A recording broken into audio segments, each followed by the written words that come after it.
and an advisor. First, you have some time to look at questions 1 to 6.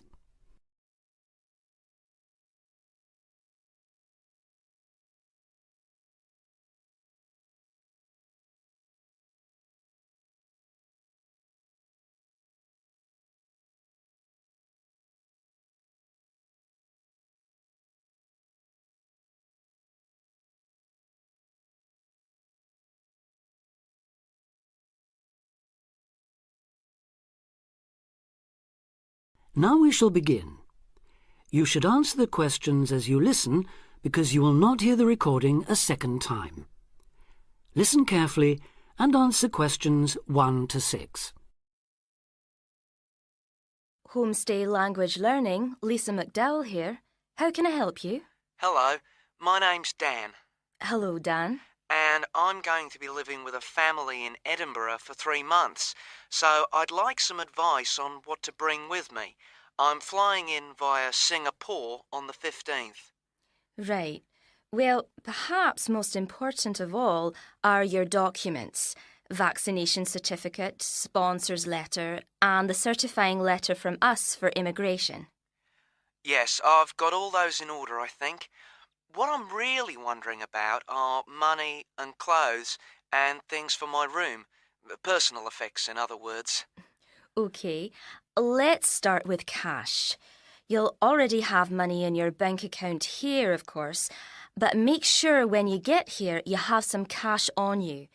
Pounds, that is, not euros or dollars. How much do you suggest? I'd say 50 as an absolute minimum. OK. Now, the next thing is which clothes to bring. What do you think? Well, as I'm sure you know, it can get pretty cold here, so you will need some warm clothing. There are shops near here that sell winter clothes quite cheaply, so you really don't need to bring much. Do make sure, though, that you have at least one thick sweater and a jacket with you when you arrive here. The temperature's likely to be a lot lower than in Singapore. Thanks for the warning.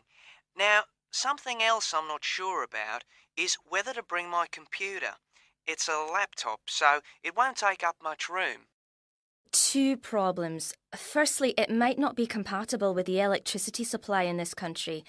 And secondly, there's a risk of it getting broken in transit. Someone travelling here had hers smashed only last month. But surely I can carry it as hand luggage. Usually, yes, but because of all the tight security right now, you may have to check it in. So my advice is to leave yours at home. OK, I think I will. Is there anything else you'd advise against bringing? Well, you won't need household or cooking things. They'll all be provided. And importing food, of course, isn't allowed by customs, though I imagine you already knew that. Well, yes. But there are 1 or 2 things I'd suggest you find room for in your suitcase. Yes?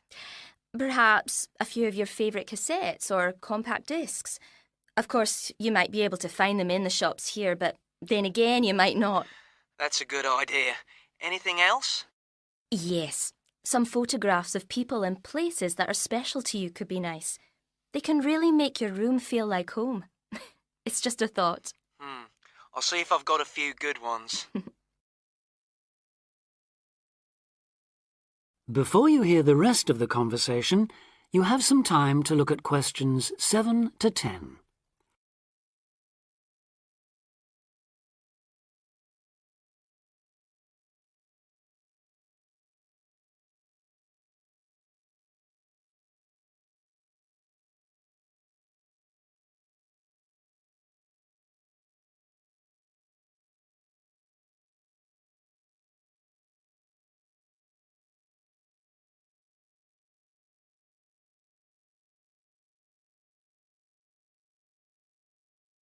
Now listen and answer questions 7 to 10. Just a few points about packing. Make sure all your cases are clearly labelled, in English, with your host family's name and address. Just in case they go missing on the way. It has been known to happen. What name do I write, by the way? It's Wark. Lewis and Amy Wark. So that's W-A-L-K? It's actually WARK. But we'll be posting full details to you later this week. Right, fine. And I'd better put some essentials in my hand luggage, enough for a night or two in case, as you say, anything happens to my main cases. Yes, I'd recommend a change of t-shirt and socks and so on, plus any medication you may need, and a toothbrush, of course. And my tights. Your tights? Yes, for the flight. Wearing them helps prevent deep vein thrombosis when you're flying long distances, not getting any exercise. Oh yes, I've heard about that. Now, talking about exercise, there's one last thing. When you've packed your baggage, check you can carry it, all of it, at least 500 metres without any help. You may have to do that. Okay. Well, thanks for all your help. You've cleared up a lot of points. Oh, you're welcome. Have a safe journey, and we'll look forward to seeing you next month. Bye. Bye.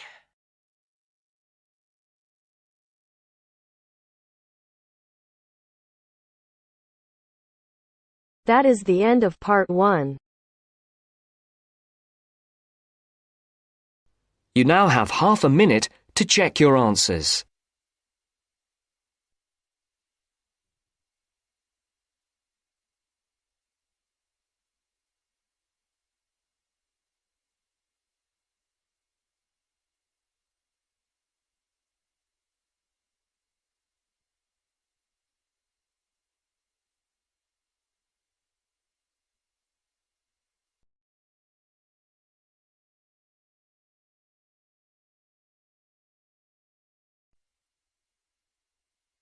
Now turns to part 2. Part 2. You're going to listen to a talk about the food we eat. First, you have some time to look at questions 11 to 15.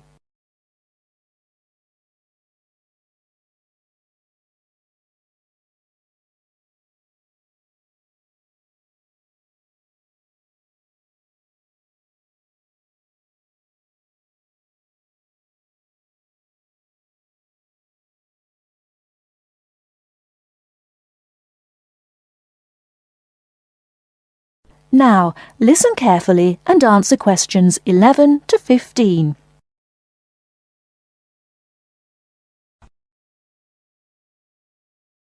Welcome to The Food We Eat, sponsored by Safeway. Increasingly, we know more about the effects of our eating habits and lifestyles on our health. While new information can change old ideas, the news stories can often be confusing. At Safeway, we try to help customers not only in the range and types of food offered, but also by providing up-to-date, reliable information in areas we know are of interest and which relate to the diet we eat. Today, we are going to talk about sugar. Recently, doctors have been advising us to eat less sugar. The health recommendation to use less sugar is for 2 reasons. Firstly, for the sake of our teeth, since the amount and frequency of sugar consumption links to decay. Secondly, as sugar is a good source of calories, it can easily be a problem if we tend to be overweight. The dental risk is because bacteria which occur naturally in our mouth feed on carbohydrates, sugar and starch, to form plaque and acid. Plaque is a sticky coating that prevents the bacteria being removed by saliva. The acid attacks the tooth itself. This takes time, however, so the trick is to avoid sticky foods like sweets, which stay around in crevices feeding the bacteria. Before you hear the rest of the talk, you have some time to look at questions 16 to 20.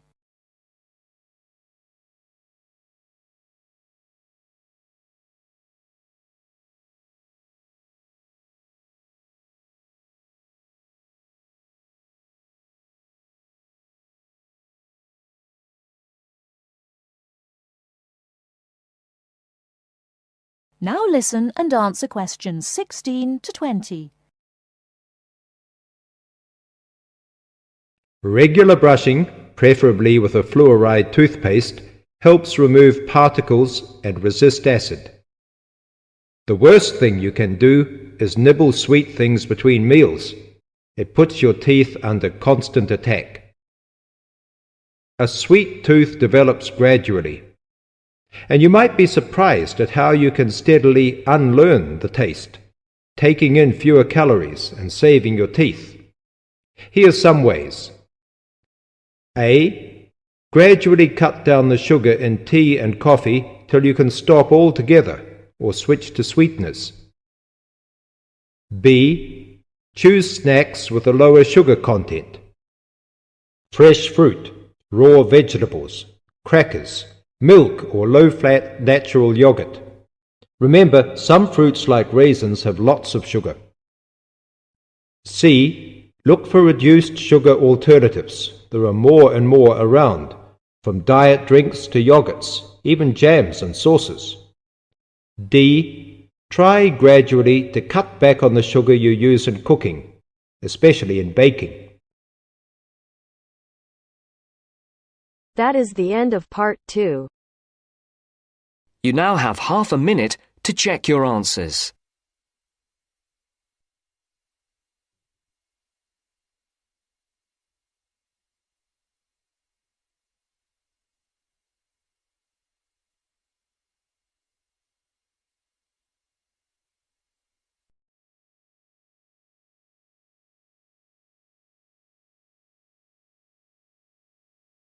अगर listening के साथ साथ आप speaking की भी practice करना चाहते हैं तो हमारी अपनी एप्लीकेशन है बेबी कोड आइल्स, प्लीज डाउनलोड करो।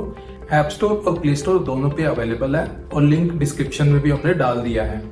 यहाँ पे आप एआई टीचर को जितने चाहें उतनी बार स्पीकिंग टेस्ट दे सकते हो, जब चाहें तब, कोई रिस्ट्रिक्शन नहीं है।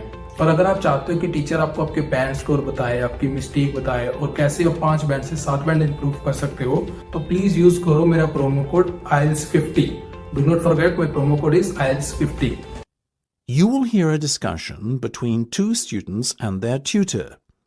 First, you have some time to look at questions 21 to 25.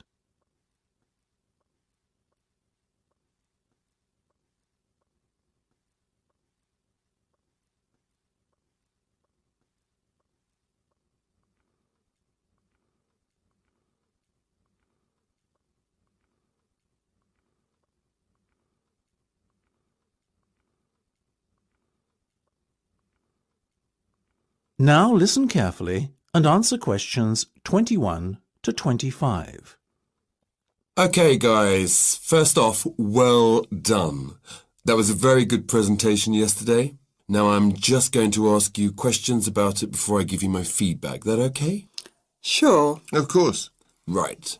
Well, in that case, tell me, Niall, why did you choose to talk about Rafael Nadal? To tell you the truth, I didn't. I think I'd better let Sheena handle this one. Sheena? Yes, it was my decision to pick Nadal. Now, that might be a strange choice for a presentation entitled Someone Who Inspired Me to Study Psychology, but... Yes, but I was going to say, it does seem rather an odd choice. Was it simply down to the fact that he's a sporting hero of yours and so a role model? You talk about him a lot, Sheena, so this much is clear.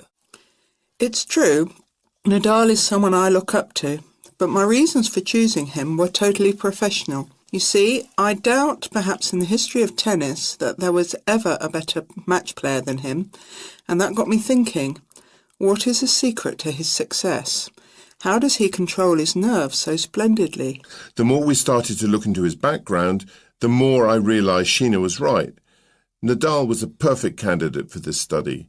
He is, on so many levels, a very well-balanced character, and it was fascinating to gain an insight into the mind of this great champion over the last few weeks.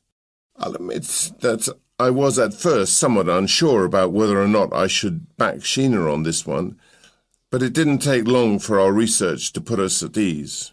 So, while most of the students were researching Freud and other visionaries in the field of psychology and psychoanalysis, you were looking into a present-day sports star? Does that not strike you as a little odd? Of course, we knew it was a risk. After all, there was a danger that no one, least of all you, would take us seriously when we stood up on stage and started our presentation. That said, I think it is in the spirit of psychology to be inquisitive and adventurous and not just stick to the conventional. Otherwise, how would the field have come so far, as it has done already? Well, I must say, your risk certainly paid off. Yours was, without a shadow of a doubt, the most interesting and original presentation I saw. And judging by the reactions of the other students, I would have to say that everyone else was equally impressed. Thank you. I'm so glad you think so. Yes, but notwithstanding your excellent presentation content, we must remember that the marks for this project are awarded based on a number of criteria, and we'll examine those in a few minutes. But first, another question. Where did you find your sources? Well, and I don't quite know how we managed it, but we were able to secure a face-to-face interview with Nadal while he was over here for the Wimbledon Tennis Championship, so we weren't reliant on newspaper articles and interviews or any other forms of secondary sources. We did, however, find the library's sports archive an invaluable backup aid to help us fill in the gaps and piece together our interpretation of what makes Nadal such a mentally strong champion. Before you hear the rest of the discussion, you have some time to look at questions 26 to 30.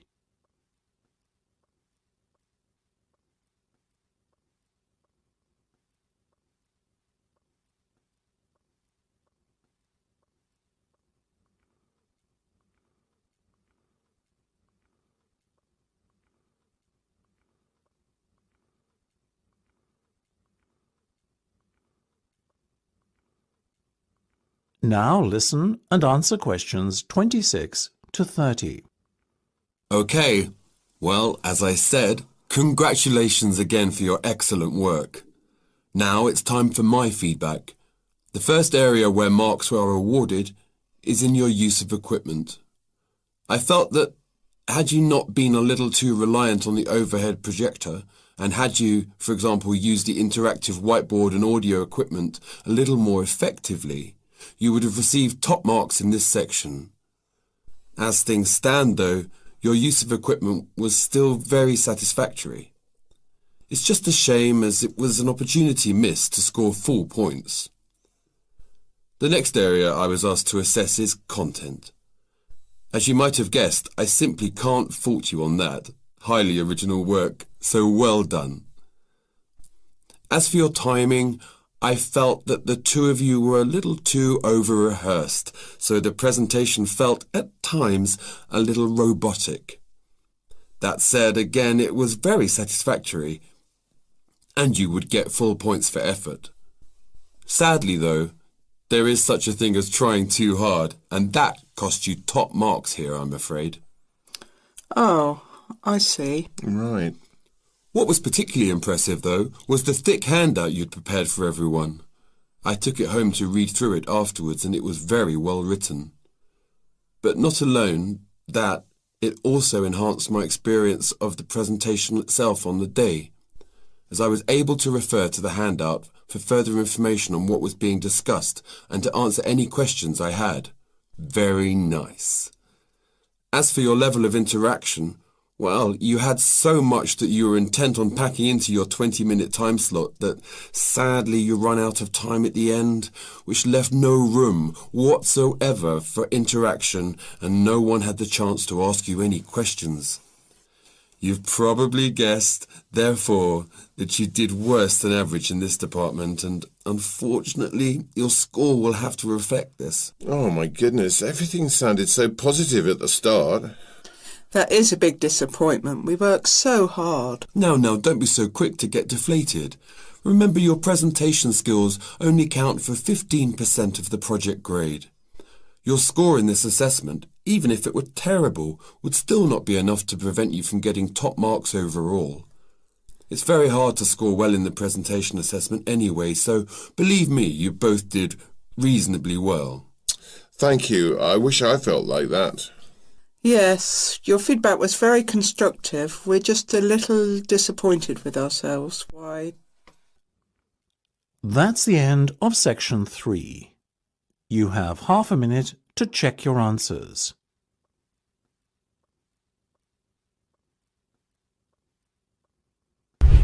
अभी तक baby code app download नहीं की तो यहाँ पे सिर्फ speaking listening reading writing सारे के सारे फ्री में मॉड्यूल अवेलेबल है, वो भी लेटेस्ट कंटेक्स्ट के साथ। और तो यहाँ पे आईएलटीएस की लाइव क्लासेस भी देते हैं INTP अप्रूव टीचर फ्री में। तो प्लीज डाउनलोड करो, ट्राई करो और अपने दोस्तों के साथ शेयर करो ताकि ज्यादा से ज्यादा बच्चों तक ये बात पहुंच सके।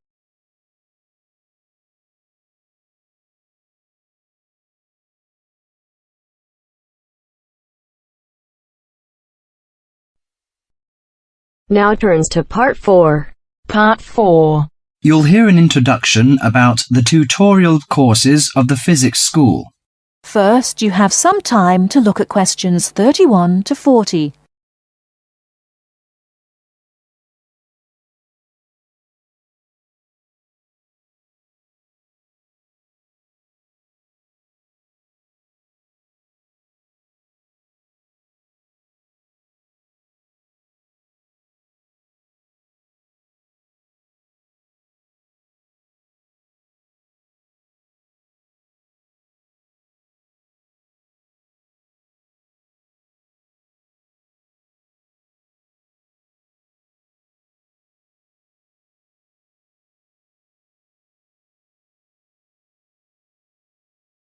Now listen carefully and answer questions 31 to 40.